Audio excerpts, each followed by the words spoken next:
Israel പ്രധാനമന്ത്രി Benjamin നെതന്യാഹുവും സൈനിക മേധാവി ലഫ്റ്റനന്റ് ജനറൽ ഇയാൽ സമീറും തമ്മിലുള്ള ഭിന്നത മറനീക്കി പുറത്തു വരുന്നു. നെതന്യാഹുവിൻ്റെ ഗാസ ഒഴിപ്പിക്കൽ പദ്ധതിക്കെതിരാണ് ഇയാൽ സമീർ. ഗാസയിൽ യുദ്ധം തുടരേണ്ടതില്ലെന്നും എത്രയും വേഗം വെടിനിർത്തൽ നടപ്പാക്കുകയാണ് വേണ്ടതെന്നും ഇയാൽ സമീർ വാദിക്കുന്നു.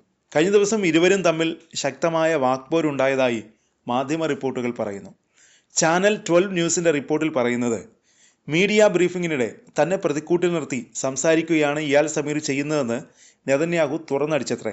ചൊവ്വാഴ്ചത്തെ സുരക്ഷാ മന്ത്രിസഭാ യോഗത്തിന് മുമ്പ് നടന്ന ചർച്ചയിലാണ് നെതന്യാഹു ആരോപണം ഉന്നയിച്ചത്. വെടിനിർത്തൽ കരാർ ഇസ്രായേൽ അംഗീകരിക്കണമെന്ന് പറഞ്ഞതുൾപ്പെടെ നിരവധി വിഷയങ്ങളിൽ സമീറിനെതിരെ നെതന്യാഹു ആഞ്ഞടിച്ചതായും റിപ്പോർട്ടിൽ പറയുന്നു. എന്നാൽ നെതന്യാഹുവിൻ്റെ ഓഫീസ് ഇത് വ്യാജ വാർത്ത ആണെന്നാണ് അവകാശപ്പെട്ടത്. റിപ്പോർട്ടിനെക്കുറിച്ച് അഭിപ്രായം പറയില്ലെന്ന് IDF പറയുന്നു. ഇതിൽ നിന്ന് സർക്കാരും സൈന്യവും തമ്മിലുള്ള അഭിപ്രായ ഭിന്നത വ്യക്തമാണ്. ഗസ വെടിനിർത്തൽ കരാർ സ്വീകരിക്കണമെന്ന ആവശ്യവുമായി ഇയാൽ സമീർ രംഗത്തെത്തിയിരുന്നു. ഗാസ സിറ്റി പിടിക്കാനും വംശഹത്യ വ്യാപിപ്പിക്കാനുമുള്ള ഇസ്രായേൽ പ്രധാനമന്ത്രിയുടെ നീക്കത്തിൽ സേനയ്ക്ക് കടുത്ത അതൃപ്തിയുണ്ടെന്ന് ഇയാൽ സമീർ തുറന്നടിച്ചു. സമാധാന കരാറിനുള്ള സാഹചര്യം സൃഷ്ടിച്ചത് സൈന്യമാണ്, ഇനി അത് നെതന്യാഹുവിൻ്റെ കയ്യിലാണെന്നും ഇയാൽ സമീർ പറഞ്ഞു. അതിനിടെ ഗാസ പൂർണ്ണമായി പിടിച്ചടക്കുകയാണ് നെതന്യാഹുവിൻ്റെ ലക്ഷ്യം.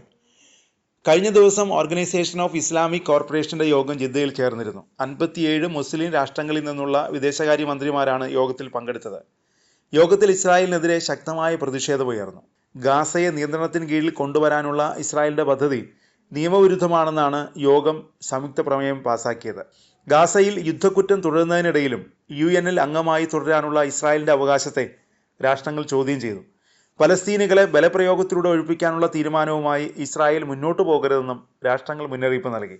തുടർച്ചയായി നിയമലംഘനം നടത്തുന്നതിന് ഇസ്രായേലിനെ UN അംഗത്വത്തിൽ നിന്ന് പുറത്താക്കണമെന്നും രാജ്യങ്ങൾ ആവശ്യപ്പെട്ടു. ഇസ്രായേലിനെതിരായുള്ള നയതന്ത്ര സമ്മർദ്ദം ശക്തമാക്കുമെന്നും OIC വ്യക്തമാക്കി. പലസ്തീൻ ജനതയ്ക്ക് വേണ്ടി ഇസ്ലാം രാജ്യങ്ങളുടെ കൂട്ടായ നടപടി ആവശ്യമാണെന്ന് OICയുടെ അടിയന്തര യോഗം ഉദ്ഘാടനം ചെയ്തുകൊണ്ട് തുർക്കി വിദേശകാര്യമന്ത്രി ഹകാൻ ഫിദാൻ പറഞ്ഞു. പലസ്തീൻ ജനതയ്ക്ക് വേണ്ടത് നമ്മുടെ കൂട്ടായ നടപടിയാണ്, ഫിദാൻ പറഞ്ഞു. ഗാസയുടെ ദുരിതത്തിന് ശാശ്വത പരിഹാരം ലഭിക്കുന്നതിനായി ഇസ്രായേലിന് മേൽ കൂട്ടായി സമ്മർദ്ദം ചെലുത്തേണ്ടതുണ്ടെന്നും അദ്ദേഹം വ്യക്തമാക്കി. ഈ അടിയന്തര യോഗത്തിലെ OIC അംഗരാജ്യങ്ങളുടെ ശക്തമായ സാന്നിധ്യവും ഉന്നതതല പങ്കാളിത്തവും മുസ്ലിം രാജ്യങ്ങളുടെ ഐക്യത്തിൻ്റെ തെളിവാണെന്നും ഫിദാൻ പറഞ്ഞു. ഇസ്രായേലിനെതിരെ മുഴുവൻ അന്താരാഷ്ട്ര സമൂഹത്തെയും അണിനിരത്തേണ്ടത് അനിവാര്യമാണെന്നാണ് തുർക്കിയുടെ നിലപാടെന്നും ഫിദാൻ വ്യക്തമാക്കി. യുദ്ധം നിർത്തുക, ഇസ്ലാമിക രാഷ്ട്രങ്ങളുടെ കൂട്ടായ പ്രതികരണം രൂപപ്പെടുത്തുക, അന്താരാഷ്ട്ര സമൂഹത്തെ അണിനിരത്തുക എന്നീ 3 അടിയന്തര ദൗത്യങ്ങളിലാണ് യോഗം ശ്രദ്ധ കേന്ദ്രീകരിക്കുന്നതെന്നും ഫിദാൻ പറഞ്ഞു.